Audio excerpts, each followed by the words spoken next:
welcome to the video, and today we're going to talk about something other than video gaming.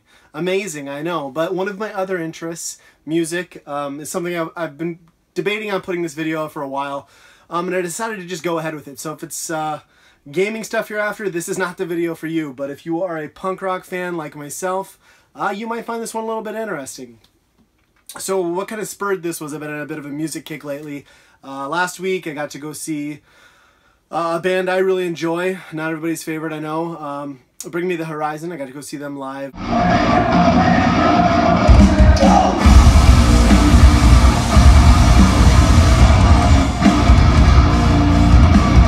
And then in addition to that, we had a garage sale, the family and I found my box of old CDs, and it's just full of so many memories and so many great albums, at least in my opinion. I grew up being a huge punk rock skater kid, big fan of the punk scene, the late 90s, mid 90s punk bands, and that style of music is pretty much come and gone. It's dead. You know, the bigger labels that supported it, things like Epitaph, you know, the home for a lot of those bands, those guys are all supporting the newer, you know, I guess metal, post-hardcore bands. You know, the 90s sound of punk rock is gone. So it's kind of like this little weird time capsule, this box I found of just albums that I love, bands I forgot about.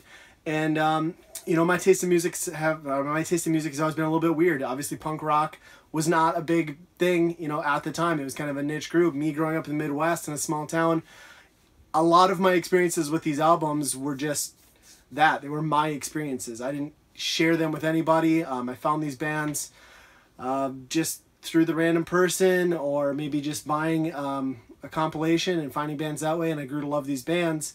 So I thought, you know, maybe I would dust them off and share some of them with you guys. Maybe it's something you'll enjoy. So let's jump right in. The first thing we're going to talk about, so keep in mind this is small town middle America, 90s. The internet was not the best at that point. Websites weren't amazing. Most people, especially in my area, still on dial-up internet, no broadband. So the way you found out about music prior to the internet being the big thing, the standard that it is today, a lot of these record labels would put out these, I guess, mixtape sort of releases where it was just showcasing singles from a lot of the artists on their label.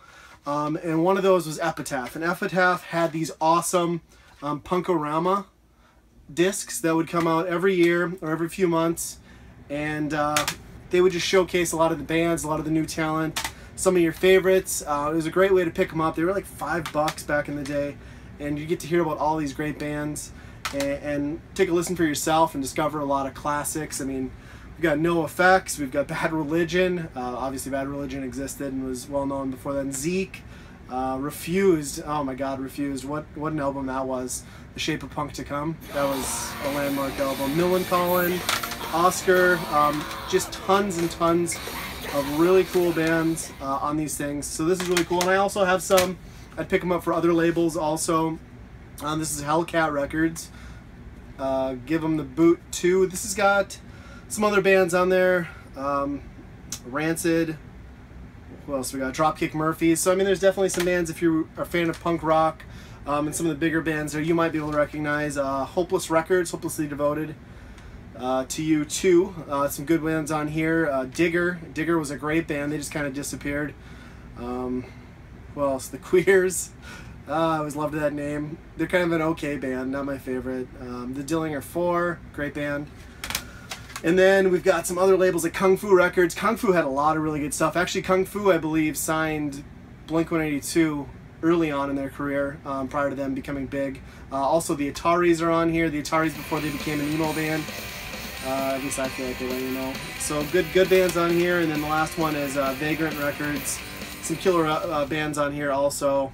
Mxpx, Face to Face. Face to Face is easily one of my favorite punk rock bands from the 90s. And they're actually back together now and putting out albums, which is awesome. So moving on, let's talk about some actual albums and some bands that I think are worth noting that I love, and maybe you guys would like to check out too. One of my favorites, a band that these guys were big. They never got the break they deserved, and I think a lot of it's because of the stigma that they were originally assigned to a Christian label. And I think Christian music, especially in the punk rock world, just gets discounted for the most part. But that is Mxpx. As you can see, I'm a huge Mxpx fan. I have the majority of their releases from growing up. No, Mxpx was just a really simple, especially in the early days, like fast-paced punk rock band. They kind of got more into punk pop later on, but like there's some of the early ones like Teenage Politics, really angsty, dirty, quick, you know, fast punk rock. Really good stuff. And then they got a little bit better with probably my favorite record, or one of the two favorites from them, Mxpx Life in General. Again, a really fast, you know, quick songs, 1 minute, 2 minutes tops, and it's just dirty, distorted, fast punk rock, and I love it. That's what I prefer. I don't like overproduced poppy punk stuff that came later and kind of took over the radio for a while, and I think killed the scene for the most part.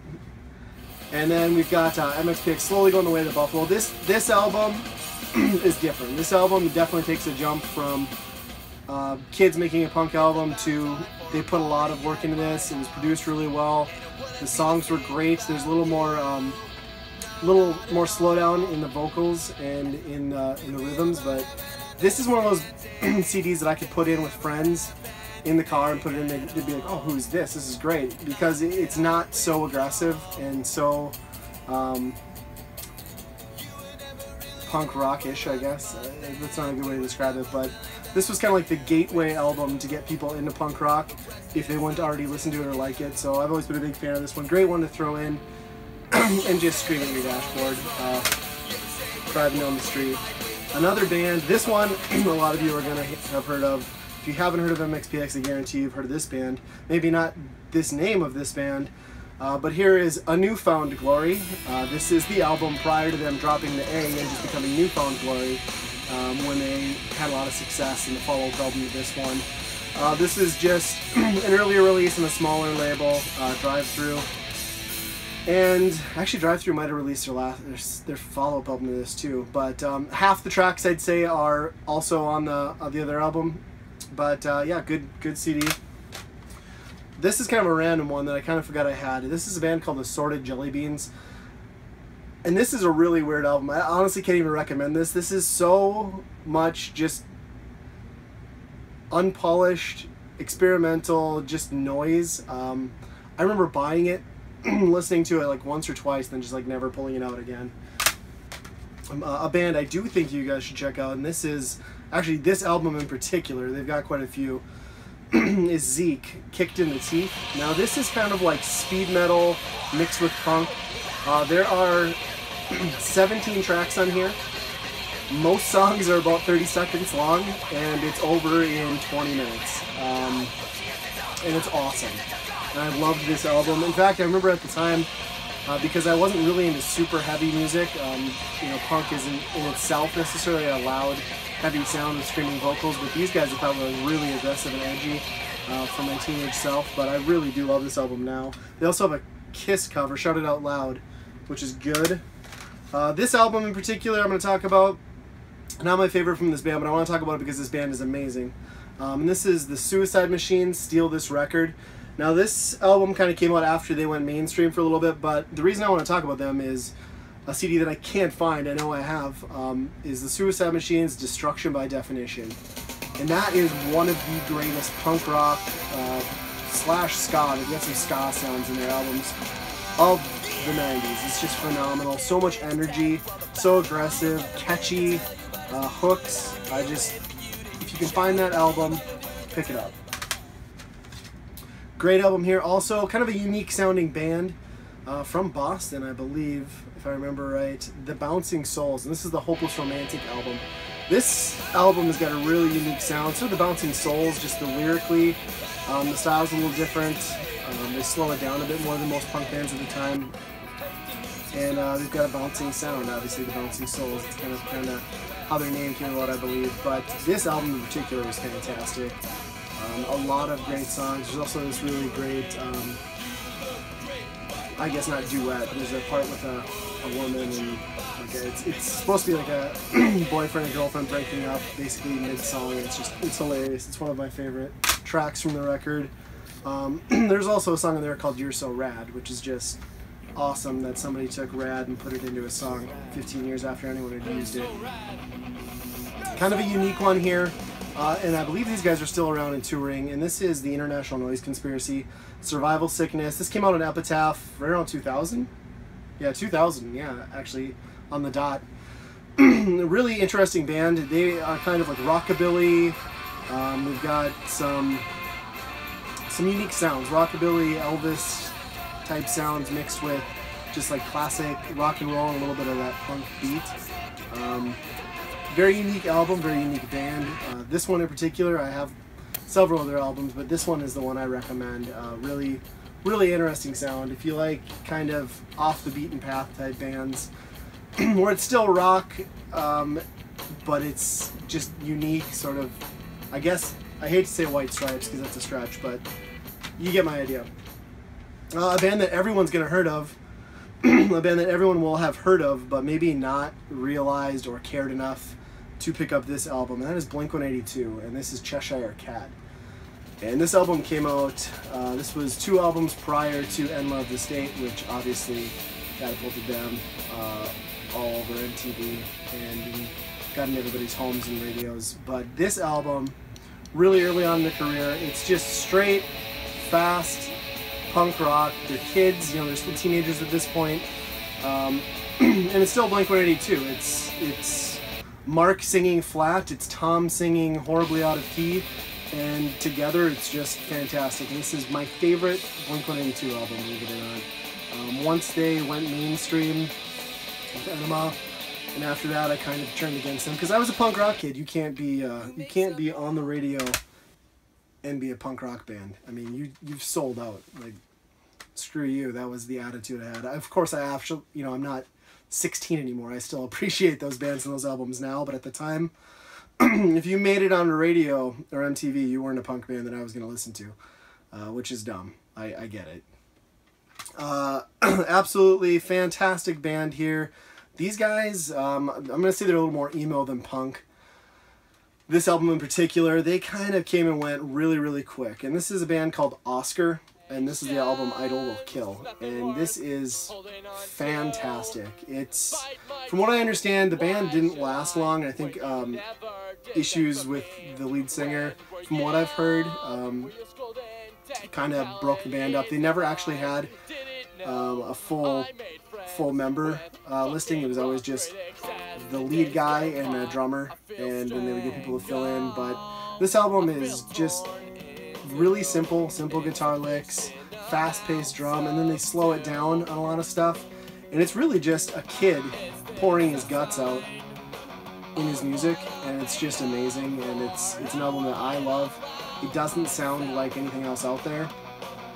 And if you can find this or download this, get it. It's phenomenal. We're going to talk about one last band. These guys were around for quite a while, but this album in particular I really like, and the band is called Pulley, and this is 60 Cycle Hum. And again, this is an earlier release of theirs.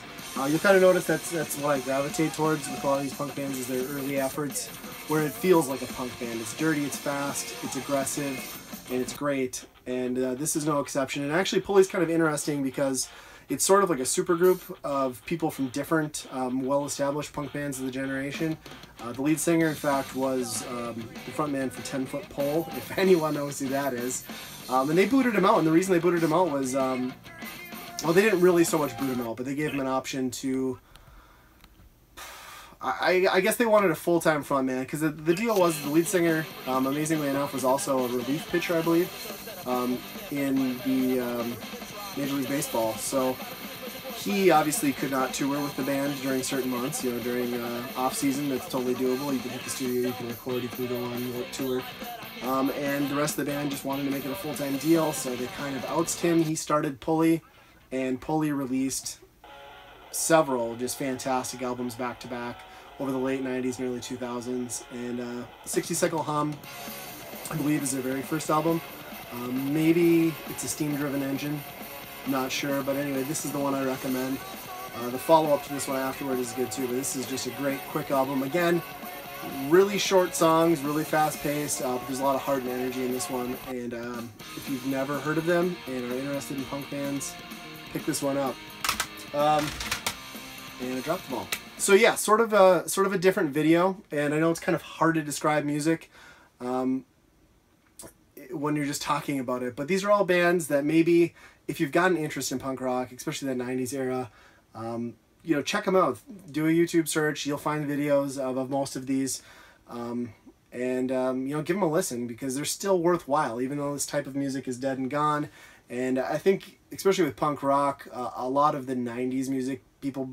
I mean, really, the scene almost seemed like it was dead. I mean, it was a big scene at the time. People look back at punk rock and they're like, well, if it didn't come out in the 70s and 80s, you know, the scene was dead. It's Henry Rollins, any interview you see with him, that son of a bitch will tell you that punk rock died. But I don't think it did. Obviously, the music you grow up on is very impressionable to you and sticks with you, so that's why I love these albums. And hopefully a few of you guys have heard of them, or if not, are interested in checking them out. But I just wanted to share this one with you guys. I'll be back with video game related stuff in the near future. But as always, thanks for watching.